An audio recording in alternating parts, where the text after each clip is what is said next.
नमस्कार, बहुत स्वागत है आपका और आप देख रहे हैं इंडिया वॉइस। मैं हूं आपके साथ आनंद विजय सिंह और बात उत्तराखंड की। उत्तराखंड में लॉ यूनिवर्सिटी की आधारशिला रखी गई, लेकिन यूनिवर्सिटी आज कई साल बीत गए लेकिन अब तक बनकर तैयार नहीं हुआ। उस जमीन पर अब विवाद शुरू हो गया है। यूनिवर्सिटी को ज़मीन दी गई थी यूनिवर्सिटी बनाने के लिए, लेकिन उस ज़मीन को फिर दूसरी जगह ट्रांसफ़र कर दिया गया और इसको लेकर विरोध प्रदर्शन हो रहा है। चर्चा हम इसी पर करने जा रहे हैं। पूरा मामला जो है वो आपको बता रहे हैं कि ऋषिकेश के रानी पोखरी में लिस्टाबाद क्षेत्र में प्रस्तावित नेशनल लॉ यूनिवर्सिटी को लेकर राजधानी में सियासत गरमाई हुई है। ये वही प्रोजेक्ट है जिसे पूर्व मुख्यमंत्री त्रिवेंद्र सिंह रावत का ड्रीम प्रोजेक्ट माना जाता है और उन्होंने इसका शिलान्यास भी किया था। लेकिन पिछले 5 साल में इस दिशा में कोई ठोस कार्रवाई नहीं हुई है और इसकी वजह से स्थानीय लोगों में गुस्सा बढ़ रहा है। लोग आंदोलन कर रहे हैं। पुलिस के लिए शांति व्यवस्था बनाए रखना ऐसे में अब चुनौतीपूर्ण बन गया है। मुख्यमंत्री पुष्कर सिंह धामी ने इस आंदोलन को राजनीति से प्रेरित बताया और विपक्ष पर चुटकी लेते हुए कहा कि सरकार का फोकस केवल विकास कार्यों पर है। उन्होंने स्पष्ट किया कि नेशनल लॉ यूनिवर्सिटी की स्थापना उनकी प्राथमिकताओं में शामिल है और इसे जल्द ही धरातल पर उतारने के प्रयास भी किए जा रहे हैं। डोईवाला विधायक बृजभूषण गैरोला ने भी मुख्यमंत्री के रुख का और उनकी बातों का समर्थन किया और कहा कि सरकार इस विश्वविद्यालय की स्थापना को लेकर गंभीर है और इस दिशा में सकारात्मक कदम उठाए जाएंगे। वहीं कांग्रेस ने सरकार पर सवाल उठाया है। प्रदेश प्रवक्ता सुजाता पॉल का कहना है कि यह ड्रीम प्रोजेक्ट अधूरा छोड़ दिया गया है और जनता का आंदोलन जारी है। उनका कहना है कि कांग्रेस विकास की पक्षधर है और आंदोलन का समर्थन करती है। रानी पोखरी में नेशनल लॉ यूनिवर्सिटी की स्थापना नहीं होने पर यह सवाल खड़ा होगा कि क्या वर्तमान सरकार पूर्व सीएम त्रिवेंद्र सिंह रावत सरकार के प्रोजेक्ट के खिलाफ है। अब देखना यह है कि मुख्यमंत्री धामी इस चुनौती को कैसे संभालते हैं। विकास की फाइल या सियासत की चाल, आज इसी पर हम चर्चा करेंगे अपने आज के इस चर्चा के दौरान अपने पैनलिस्ट के साथ। लेकिन उससे पहले जरा सुन लेते हैं आरोप और प्रत्यारोप क्या लगाए जा रहे हैं नेताओं के द्वारा। उत्तराखंड के पूर्व मुख्यमंत्री त्रिवेंद्र सिंह रावत जो मौजूदा सांसद है हरिद्वार के, आज मैं उनसे भी सवाल करूंगी और पुष्कर सिंह धामी मौजूदा मुख्यमंत्री से भी सवाल करूंगी। आखिर यह खेल क्या रचा जा रहा है आपके द्वारा। पहले सपना बेचा गया, अब जमीन बदली जा रही है क्योंकि आप लोग आपस में लड़ रहे हैं, क्योंकि मुख्यमंत्री पुष्कर सिंह धामी नीचा दिखाना चाहते हैं अपने ही पूर्व मुख्यमंत्री को। उत्तराखंड में लॉ यूनिवर्सिटी या केवल राजनीति। साल 2017 में जब मुख्यमंत्री त्रिवेंद्र सिंह रावत जी बने थे मुख्यमंत्री, ऋषिकेश के रानी पोखरी में उन्होंने जमीन दी नेशनल लॉ यूनिवर्सिटी बनाने के लिए। शिलान्यास हुआ, वादे हुए, भविष्य दिखाया गया, लेकिन साथ में तब तो खड़े थे ना रमेश पोखरियाल निशंक और धन सिंह रावत जी भी। लेकिन आज 7 साल बाद ना यूनिवर्सिटी है ना कोई जवाब। अब सामने क्या बातें आ रही हैं, वही जमीन रेशम विभाग के नाम पे दर्ज है, सिंचाई विभाग को ट्रांसफर की जा रही है और आगे टिहरी बांध विस्थापितों को देने की योजना बनाई जा रही है। तो सवाल तो उठना लाजमी है और ये पूरा प्लान शुरू से ही अधूरा है। 36 दिन से ग्रामीण धरने पर बैठे हैं। आज कांग्रेस नेता और कार्यकर्ताओं के साथ पुलिस की हुई झड़प जब वो कर रहे थे प्रदर्शन।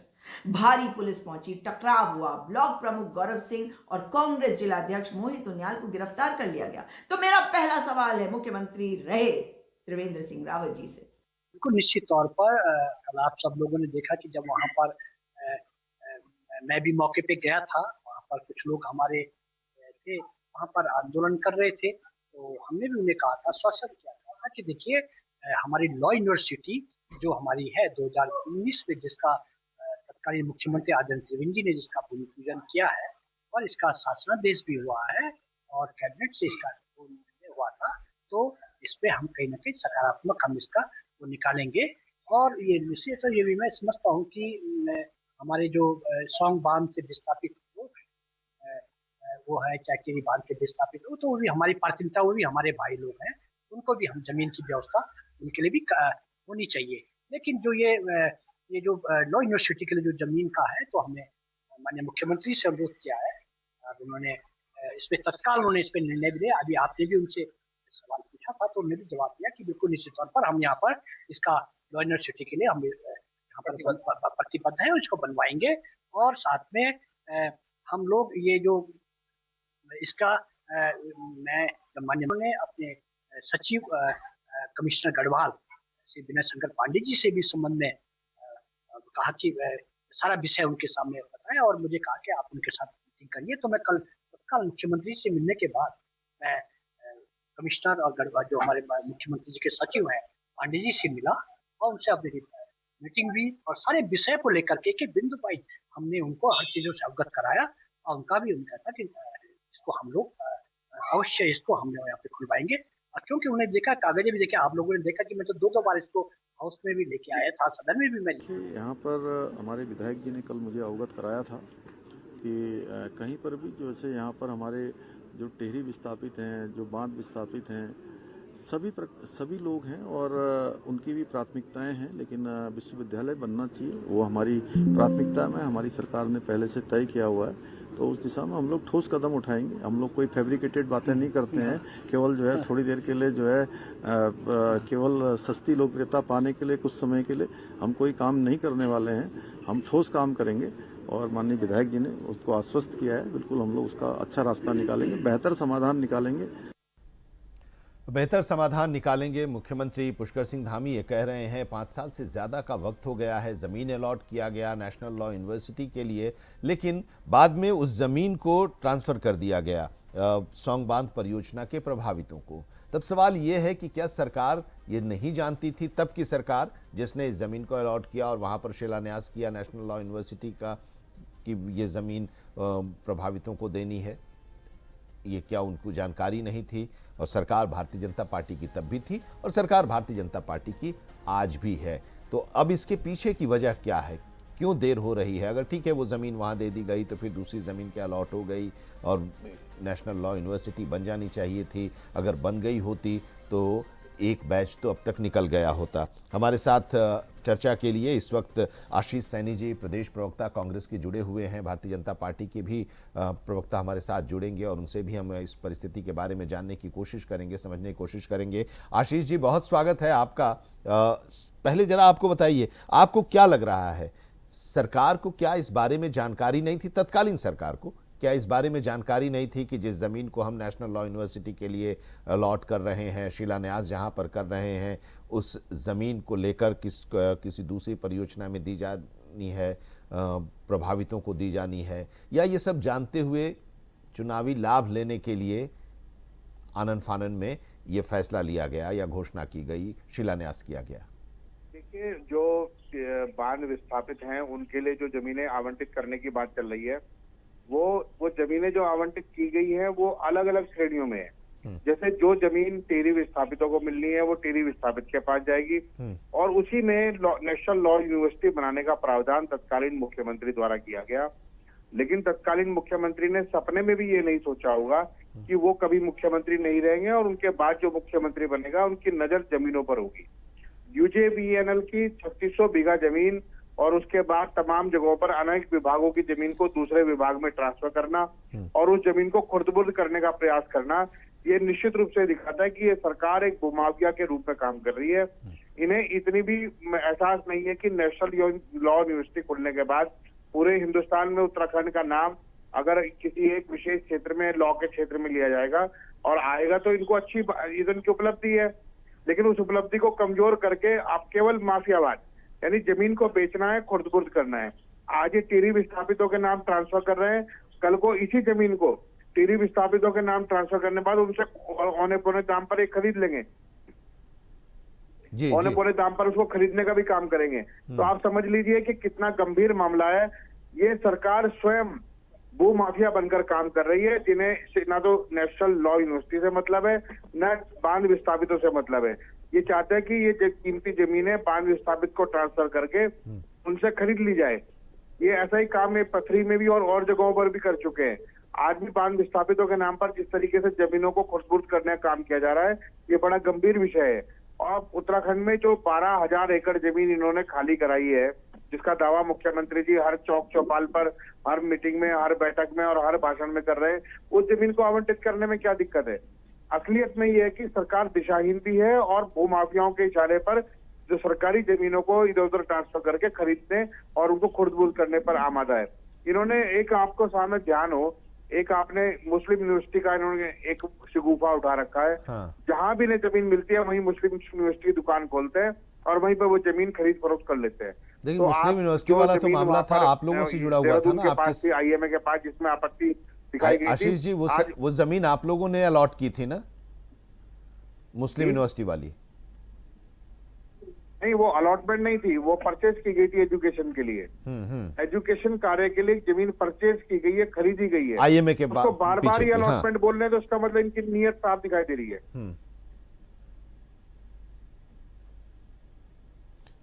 ये क्या पहले तो ये जमीन आवंटित नहीं थी प्रभावितों के लिए, जब यूनिवर्सिटी के लिए जमीन नहीं, का शिलान्यास हुआ था तो? उसी क्षेत्र में और जगह आवंटित हो सकती है, लेकिन वो क्षेत्र की जमीनें आवंटित नहीं की गई थी।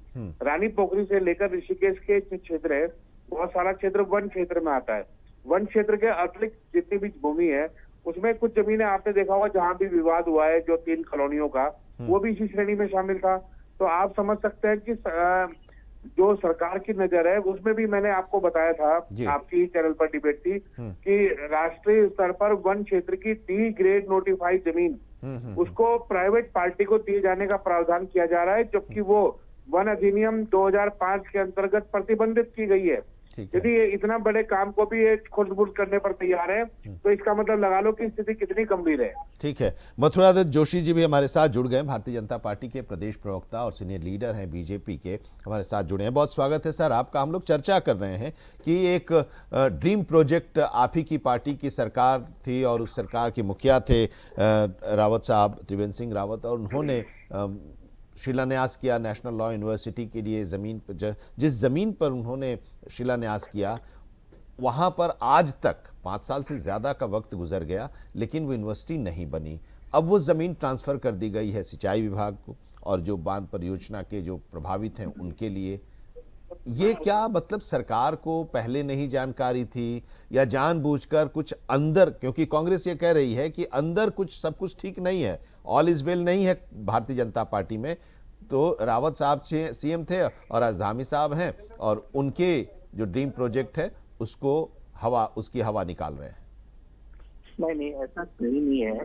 माननीय मुख्यमंत्री जी ने भी आज कहा है कि हमारी लॉ यूनिवर्सिटी के लिए हमारी प्रतिबद्धता है और हम उसके लिए कमिटमेंट हैं, और हम हमारी पहली प्राथमिकता में विश्वविद्यालय स्थापित करना हमारी पहली प्राथमिकता में है, हमारी तीसरी प्राथमिकता में है। हम उसमें कहीं कोई कमी नहीं करेंगे।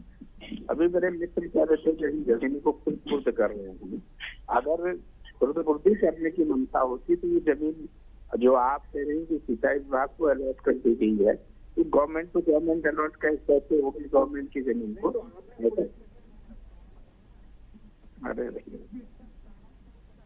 जी सर, मेरी अपने छोटे भाई सुनो, अरे सुन, आपके हर सुन लो, पहले सवाल भी करते हो तो पहले सुन लेते हैं जी। आशीष जी सुन लेते हैं जोशी जी को, और उसके बाद फिर आप ही से जवाब लेना है। जोशी जी जो बोलेंगे उसको आप ही काउंटर कीजिएगा। आशीष जी, मेरी आपको बड़े भाई के नाते या बड़ा भाई भी नहीं मानते हो, तो सीनियर के नाते जो भी आप, अरे सुन लो सभी। हाँ सुन रहे हैं सर आप अपनी बात कीजिए। अरे पूरी बात मुझे बोलने दो, क्यों खाली दूसरे को भी इरिटेट करते हो? मेरी राय ये है, आप डिबेट में बैठते हो, बहुत अच्छी डिबेट आप करते हो, भविष्य के आप अच्छे डिबेटर हो सकते हो। तथ्यों की जानकारी लेके आया करो, और सारे तथ्यों की जानकारी लेने के बाद फिर डिबेट में आप कुछ कहोगे तो निश्चित रूप से आपकी बात का जवाब देंगे। आप जानते हो, मैं हर हमेशा ये चाहता हूँ कि डिबेट हो तो हेल्दी डिबेट हो, समय बर्बाद नहीं हो। जी सर। और निश्चित रूप से उसका शिलान्यास हुआ है। वो जमीन किसी विवाद की वजह से या क्या कंफ्यूजन है, लेकिन आज मुख्यमंत्री जी ने बिल्कुल क्लियर कर दिया कि हम वहाँ पर बनाएंगे। और क्योंकि लोग बात वहाँ पर धरने में बैठे हैं, तमाम तरीके की बिना जानकारी के हमने बेच दिया। किसको बेची जमीन? किसी व्यक्तिगत तो किसी को दी नहीं हमने वो जमीन अभी तक। अगर वो बात के प्रभावितों को दी जा रही है, वो भी तो यहीं के लोगों को दी जा रही है ना। और सरकार का दायित्व है, सरकार की जिम्मेदारी है कि लॉ यूनिवर्सिटी के लिए सरकार देगी जमीन, ढूंढ के देगी जमीन। भारत सरकार ने स्वीकृत कर रखा है, हमारे तत्कालीन मुख्यमंत्री जी ने उसका शिलान्यास कर रखा है, तो उसके लिए डिनाई करने का कोई सवाल ही पैदा नहीं होता। और आज एक बड़ी बड़ी चीज हमारे यहाँ बनने जा रही है, माननीय मुख्यमंत्री जी का आज उसमें बयान भी आया है कि हम किसी को भी कोई परेशानी नहीं होने देंगे, हम हर समस्या का समाधान निकलेंगे। उस चीज का अध्ययन किया जा रहा है, उस फॉरेस्ट की लैंड है, कितनी लैंड है, क्या लैंड है, किस टाइप की लैंड है, उसको देख के उसका अध्ययन करके निश्चित रूप से 2-4 दिन में उसमें फैसला होगा। और कांग्रेस के लोग उसमें जबरदस्ती राजनीति करने का काम कर रहे हैं, अपने राजनीतिक नीतियां सोचने का काम कर रहे हैं। इस तरीके से राजनीति नहीं होती है, पहले जानकारी ले लीजिए कि तो ये कांग्रेस ये भी कह रहा है ना सर कांग्रेस कह रही है, अभी आशीष जी से भी बात हो रही थी, गलत आदमी जोशी जी अभी आशीष जी से भी बात हो रही थी, आशीष जी भी अपना पक्ष रख रहे थे इस पूरे मामले को लेकर। ये पहला घटना नहीं है, सैकड़ों घटनाओं में से एक घटना और है। ये कह रहे हैं जमीन कांग्रेस की सरकार ने जमीन की नजर जमीनों पर पड़ चुकी है, इसलिए कि आप जमीन खरीद सकते हैं। नहीं, मैं एक उदाहरण देना चाहता हूँ आपको। आप जमीन नहीं खरीद सकते हो, अब आपने जमीन खरीद ली, और कहाँ मुस्लिम यूनिवर्सिटी रहेगी, कहाँ लॉ यूनिवर्सिटी रहेगी, दोनों का कोई कनेक्शन ही नहीं है। जानबूझ के बैक फायर करने के लिए कांग्रेस के लोग आपसे बिल्कुल साफ पूछ रहा हूं। ठीक है, अब आशीष जी का जवाब ले लेते हैं, लेकिन उससे पहले आशीष जी नंबर एक बात, दूसरी बात, आप जिस जमीन की बात कर रहे हैं बांध विस्थापितों को देने की, वो कौन सी जमीन है और जिस लॉ यूनिवर्सिटी कहाँ पर है। तीसरी मुझे बात, मैं एक सवाल और पूछना चाहता हूँ आपसे, और कांग्रेस एक सवाल पूछना है जरा, अगर आप अलाउ करेंगे तो। जी आनंद जी। सर एक अब ये कई सवाल ये पूछ रहे हैं, लेकिन उसमें एक चीज और है ना सर कि मैं एक सवाल ऐड करना चाहता हूँ। हाँ ठीक है, आप जरा अपनी बात कर लीजिए, फिर मैं जोशी जी के पास जाऊंगा। हाँ आशीष जी बोलिए। देखिए, मेरा एक सवाल और भी है। अभी कांग्रेसी गोत्र के एक व्यक्ति मंत्री बने हैं, और मंत्री बनते ही उन्होंने सबसे पहले अपने शहर के रोडवेज के बस अड्डे को ये कहा कि इसको निजी हाथों में देकर इसको शॉपिंग कॉम्प्लेक्स बनाकर कब्जा करने का प्रयास करेंगे। इस सरकार का एक एक व्यक्ति, चाहे वो मंत्री हो, विधायक हो, या संतरी हो, या कांग्रेस का बीजेपी का कार्यकर्ता हो, हर जगह जमीन ढूंढ रहा है उस पर अवैध कब्जा करने के लिए। ये सरकार की हिम्मत नहीं है कि अवैध कब्जाकारियों से बचाने का काम कर सके, इसलिए बार बार लैंड जिहाद की बात करते हैं। ठीक है, अभी अब जोशी जी से इसका जवाब ले लेते हैं। हाँ ठीक है, जमीनों पर जल्दी और भी सवाल आ जाएंगे, जोशी जी से इसका जवाब ले लेते हैं। मुख्यमंत्री SIT गठित करेंगे। और सर एक सवाल ये भी है कि अब आशीष जी जो बात कह रहे हैं, लेकिन इसके साथ ही ये भी कि आप लोगों की सरकार पर जमीन को लेकर आरोप लग रहे हैं कि आप जमीन को किसी दूसरी तरफ से लेकर, जैसे अब ये जमीन आप लॉ यूनिवर्सिटी को जो आपने दी थी, अब वो सिंचाई विभाग को दे रहे हैं, प्रभावितों को देंगे और फिर उनसे आप जमीन खरीद लेंगे। तो ये कह रहे हैं कि एक रैकेट है और भारतीय जनता पार्टी की सरकार में कोई छेड़छाड़ नहीं हो रही है। जो अगल बगल की सरप्लस लैंड है वो सिंचाई विभाग ने मांग की है, क्योंकि वहाँ जो लोग उससे सॉन्ग डैम से प्रभावित हो रहे हैं उनके लिए वो जमीन रखी जा रही है, उनके लिए वो जमीन अलॉटमेंट करने की बात हो रही है। लॉ यूनिवर्सिटी की जमीन पे कोई छेड़छाड़ नहीं हो रही है। मैंने कहा ना, कांग्रेस की आदत होगी, मेरा छोटा भाई मतलब एक चीज, हाँ ठीक है, अब एक चीज जरूर जो मथुरा जी, आशीष जी एक मिनट जरा वो क्लियर हम कर लेते हैं। जो मथुरा दत्त जोशी जी कह रहे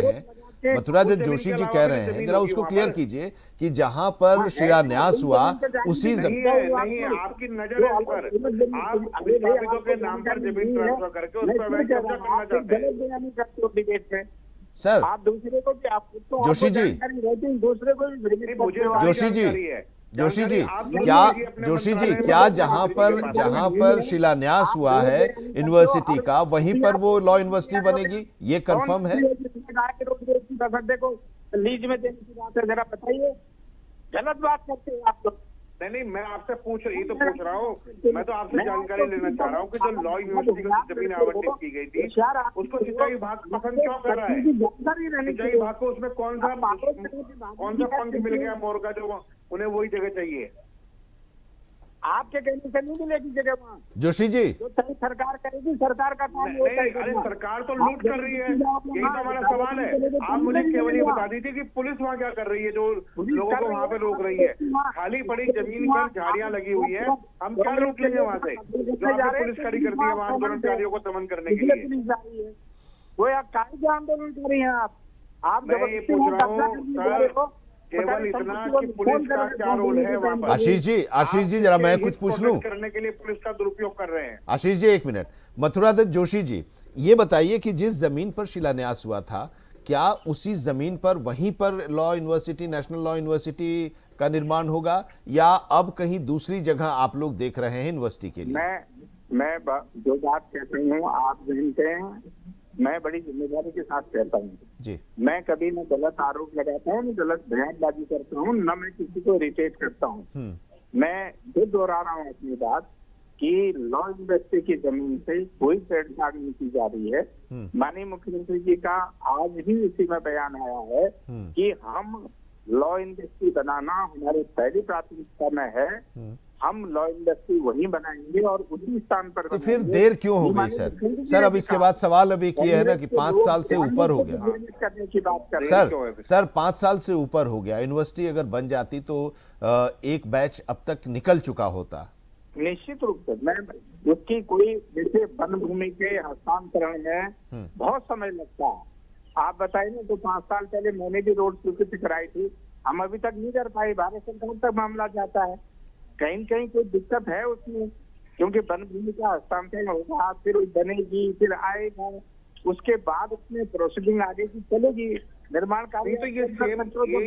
यानी कि अभी और वक्त लगेगा, यानी कि अभी और वक्त लगेगा। और अगर ये ड्रीम प्रोजेक्ट रावत साहब की सरकार का रहा तो उस ड्रीम प्रोजेक्ट को पूरा होने में 5 साल से ज्यादा का समय लगता है, तो फिर सवाल तो उठेंगे ना, पूछे जाएंगे ना सर। और एजुकेशन के लिए हर स्टेट में एक नेशनल लॉ कॉलेज खोलने की जो सरकार की अपनी क्योंकि वन भूमि के प्राथमिकता है, देरी हो रही है, वो रिजर्व एरिया कहीं है, कुछ चीजें दिक्कत आई है। मेरा एक सवाल है, आ रहे सर, नहीं तो अगर वन भूमि का क्या लॉ यूनिवर्सिटी में वन भूमि का हस्तांतरण किया गया है या नहीं?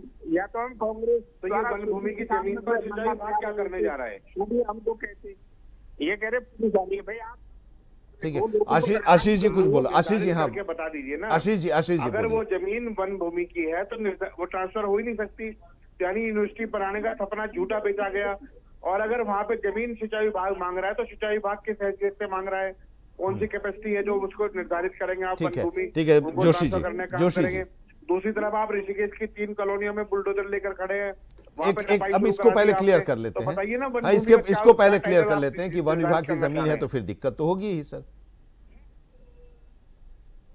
नहीं, मेरा सवाल यह है कि वन भूमि के संबंध में आप सिंचाई विभाग को देने को तैयार हैं लेकिन यूनिवर्सिटी को देने को तैयार नहीं। वही इसी का जवाब ले लेते हैं। ठीक है, जोशी जी क्या कह रहे हैं सुन लेते हैं, सरकार का पक्ष हो रख रहे हैं। लैंड यूज चेंज कैसे कर देंगे आप? ये सिंचाई विभाग उसमें घुसा कैसे है? और वो कौन लोग हैं जिनके इशारे पर पुलिस को वहां भेजा जा रहा है आंदोलनकारियों को दमन करने का? हाँ हो गया, सवाल ले लिया। अब जरा जोशी जी इसको जरा क्लियर कर दीजिए। जी हेलो जी सर। जी आनंद सर एक सवाल अभी यह है कि वन विभाग की जमीन है तो उसको वो सिंचाई विभाग को कैसे जा सकता है? अगर यूनिवर्सिटी को नहीं जा सकता है तो अगर वो सिंचाई विभाग को जा सकता है तो फिर यूनिवर्सिटी को भी जा सकता है। मैं ये कह रहा हूँ सिंचाई विभाग को जा कहाँ रही है? अगल बगल की सरप्लस लैंड जो है वो वन भूमि है। जो लोग विरोध कर रहे हैं उनको आप लोगों ने समझा दिया सर?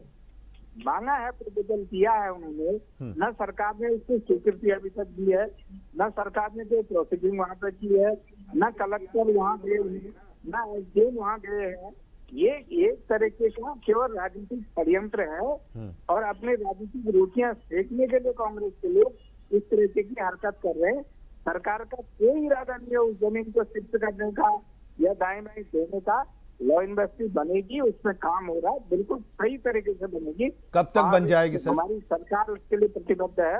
कब तक? और हम ये कोई टाइमलाइन है? क्योंकि सरकार ये भरोसा दिलाना चाहते हैं कि निश्चित रूप से लॉ यूनिवर्सिटी यही बनेगी। ठीक है, कब तक बनेगी? क्योंकि एक टाइमलाइन भी सरकार देती है। जो भी फॉर्मेलिटी पूरी करनी है उसको हम 5-6 महीने के अंदर अंदर उसको पूरा कर लेंगे। जो लोग विरोध कर रहे हैं, सड़क पर उतरे हैं, उन लोगों को आप लोगों ने समझा दिया, कोई वो समझ गए? विरोध नहीं करना, केवल कांग्रेस के कुछ लोग जानबूझकर, मैंने कहा ना, अपनी राजनीतिक रोटियां खींचने के लिए कर रहे हैं, बाकी कोई कुछ नहीं कर रहा है। कोई आम जनता का उससे कोई लेना देना नहीं है। आम जनता कोई प्रोवाइड वहां पर नहीं हो रही है, कहीं कुछ नहीं हो रहा है। बहुत शुक्रिया हमारे साथ जुड़ने के लिए आपका, मथुरादत्त जोशी जी, और शुक्रिया आशीष सैनी जी इस चर्चा में जुड़ने के लिए और अपनी बातों को रखने के लिए। एक ब्रेक के लिए यहाँ पर रुक रहे हैं, ब्रेक के बाद भी खबरों का सफर जारी रहेगा। जुड़े रहिए इंडिया वॉइस के साथ।